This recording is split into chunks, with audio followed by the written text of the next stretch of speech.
Hi, I'm Asa Christiana, the editor of Fine Woodworking magazine. And I'm Brian Pontalillo, the editor of Fine Home Building. We share an office space and we share this beautiful shop, but our audiences are kind of different. Ours are mostly hobbyist woodworkers who build furniture in their home shops. Our readers are a mix of homeowners, remodelers, builders, architects, designers. They all care about their homes and they all care about quality construction.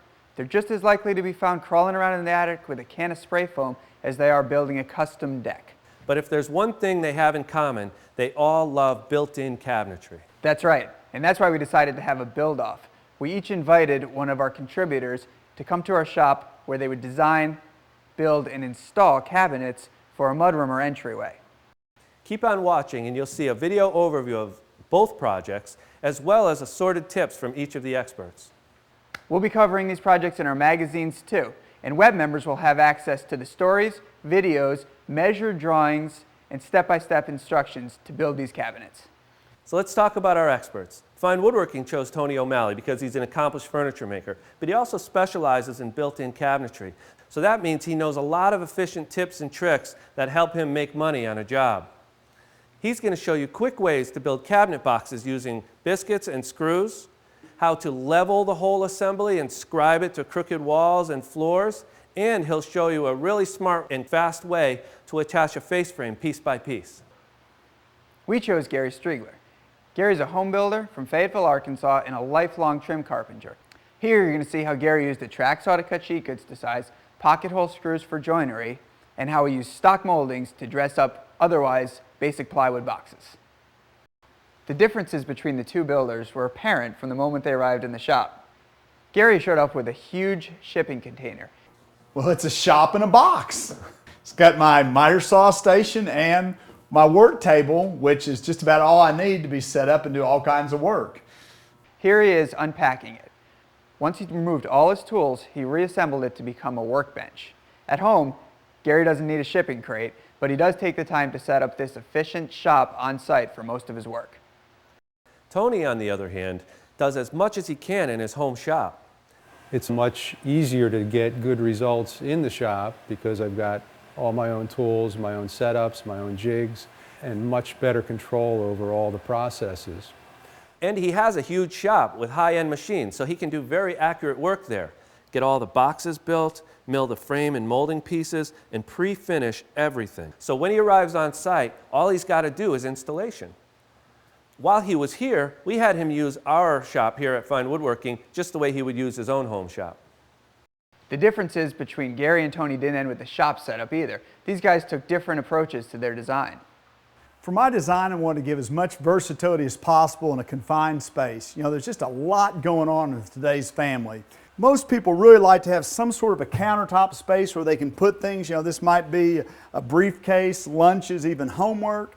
And then I want some adjustable shelves here to where you can put other things. Down here we left a little bit of storage that would be behind doors, and we'll put an adjustable shelf in here. And then we've got one drawer here. Just about everybody wants to have a place where they can sit down. We've got some pegs here to hang up coats. Now, one of the things that I've always found is amazing, young people will put something on a peg, but they won't put it on a hanger. Tony likes pegs too, and he really agreed on the seat idea. But he went with more of an individual locker approach, so everyone in the house gets their own space. Well, the design wanted to be real practical and still allow us to dress it up. That said, he did put in some hidden storage under the seat where the whole family could maybe put their shoes, boots, winter gear, things like that. And he added his little furniture touches like the long piano hinge and the frame and panel surfaces all around the outside.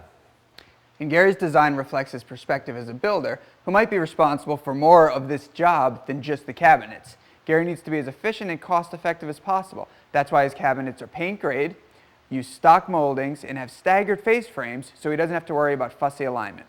Now, the cabinets are the only thing Tony does, so he really wants to make them look like a piece of furniture. In this built-in, he used solid walnut and hardwood plywood and put a clear finish over everything. We made all the grain go vertically, which really accents the character of the wood. With all of his attention to detail, you won't be surprised to hear that Tony started out this project by making a very detailed plan. I'm not surprised. While Gary doesn't necessarily do a detailed plan, he does do some rough sketches to give his clients an idea of what the cabinets will look like. Then he works out a lot of the details on site. The first thing he does is makes a story pole. A story pole is simply a long, narrow board where Gary can mark in actual dimensions the lengths of the moldings, the face frames, the cases. Gary uses the story pole to verify his measurements, to check his math, and to make sure the face frames and moldings will fit together the way he expects. Then he takes the story pole and uses it to make a cut list and to sketch out the cabinets on a scrap piece of plywood. Once the builders have their plans, they're ready to start breaking down big sheets of plywood. Tony takes advantage of the big table saw he has to make very accurate cuts on his finished pieces. And he has a little trick. He uses blue tape on the bottom side of the cut to prevent tear out there. Because he's used to working in close quarters and doesn't have a cabinet saw, Gary uses a track saw to break down his sheets of plywood. In fact, he likes his track saw so much that he uses it to cut all the case parts to their final dimensions. What this lets me do is by myself cross-cut a piece of plywood, which would be a tough job even with a helper, and I can cross-cut anywhere along this sheet. If I was going to try and rip this sheet of plywood on a table saw, it'd probably take 18, 20 feet to rip it, but with a track saw I can do it in this confined area. Now these guys are at the same place. They've got their case goods cut to the final dimensions and they're ready to start assembling the boxes. But we're going to see their methods start to really diverge. While Gary was working on that story pole, Tony started to assemble his cases. Do I win a prize if I'm the first one to get a cabinet together? He assembles the cases using biscuits, but gets around needing a whole host of long clamps by using screws to attach the pieces, and the screws act as clamps. Before Gary assembles his cases, he drills holes for shelf pins using a simple aluminum jig. Gary lives for pocket hole joinery, and he's very fond of Craig tools. In fact, he's helped them develop some of their products. But the truth is, the pocket screws make this case assembly go very fast. Gary joins the sides together, and then he uses the back to keep the case square. To make his face frames, Gary rips poplar to rough dimensions, about 2.5 inches. Then he surfaces the edges and sides with a portable planer. And this trick is pretty cool for joining boards on the fly. Gary runs all the face frames together on edge through the planer. Now he can attach the face frames to the cases. Like the case construction, Gary uses pocket screws to assemble his face frames and to attach them to the cases. He also uses pocket screws to fasten some moldings. The last thing I want to mention is the cool way Gary joins his upper and lower cabinets. Instead of fastening the counter to the lower cabinet, he fastens it to the upper cabinet before installation. Then he simply lifts the upper unit on top of the lower and drives a few trim head screws where they'll be hidden by moldings or other cabinets. Tony puts face frames on his cabinets too, but his technique is pretty different from Gary's. I use what I call a modified face frame, where I don't actually build the frames in the traditional way and join the parts together. I put my cases in place, screw them together, and then just apply each of the pieces with a spline and a groove, glue it and nail it in place as I go.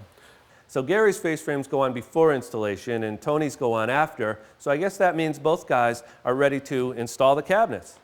If you've ever installed kitchen cabinets, you'll see that Gary's process for installing these built-ins isn't much different. He levels and plumbs each case and then fastens them to the wall studs with 2-inch long screws. The last thing for Gary to do is to install some crown molding and baseboard. The crown molding was pretty typical, except that Gary mitered instead of coped his inside corner. He was able to do this because he built the cabinets and knew they were square, and he also knew that they were going to be painted. Transitioning from baseboard to cabinet can be a little tricky, but Gary gets around this by using a little transition block that he makes. You can also buy these at some home centers. Tony's approach, once again, is a little bit different. He builds a long ladder base, he calls it, out of scrap plywood, and once he gets that whole thing level, then he can just stack everything else on top of it, and he knows that's going to be level. To start, I get the base level with shims. Then I attach feet so I can remove the shims in case I have to move the cabinet around slightly. Next, he adds the base cabinet, and then he puts on the whole seat assembly, and now he can put on the 4 lockers that have already been screwed together so they act as one unit. After that, he's ready to put on his face frame piece by piece. And now he can put on those end caps, those frame and panel assemblies. After that, he's got to put on the top and bottom molding. So he puts on a shop-made crown molding at the top, and he puts his baseboard at the bottom. Each of those assemblies are scribed individually to the wall. It's these little details that make this cabinet look sort of like a piece of furniture in the house. For example, Tony took his time with the lid. He started with a piece of plywood, but he used solid wood edging all around to make it look like one long plank, and he routed a nice finger hold under the front edge. And all these fine furniture details are probably why Gary finished a little bit ahead of Tony, at least with the construction phase of this project. So once Tony applied the crown molding, it looked like his cabinet was complete. That's true. That's because Tony used pre-finished maple plywood for the interiors of the cases, and he also pre-finished all the solid wood walnut parts back in his shop before arriving at the client's house, which actually is our shop here. That's really important, Tony tells us, because he says it's very difficult to get a nice clear wood finish on a completely built piece after it's already been installed. Well, our situation was a little bit different. Like a real job, when the fun work was over, Gary left, and he left the finishing for a subcontractor, us. So while Gary was snacking on peanuts on his flight back to Arkansas, we were here filling nail holes, sanding, priming, and painting the cabinet. Well, there you have it. Overall, Asa, what did you think of the build-off? I think it turned out great. I think our audiences are going to get two great approaches to built-ins. And I think that there's probably a lot of the woodworking audience that's going to pick up on some of Gary's really efficient techniques, and probably a good portion of your audience that might want to go with the locker-style design and some of Tony's furniture touches. Well, thanks for watching. If you want more info, these articles and videos and a lot more can be found on our websites, finehomebuilding.com and finewoodworking.com.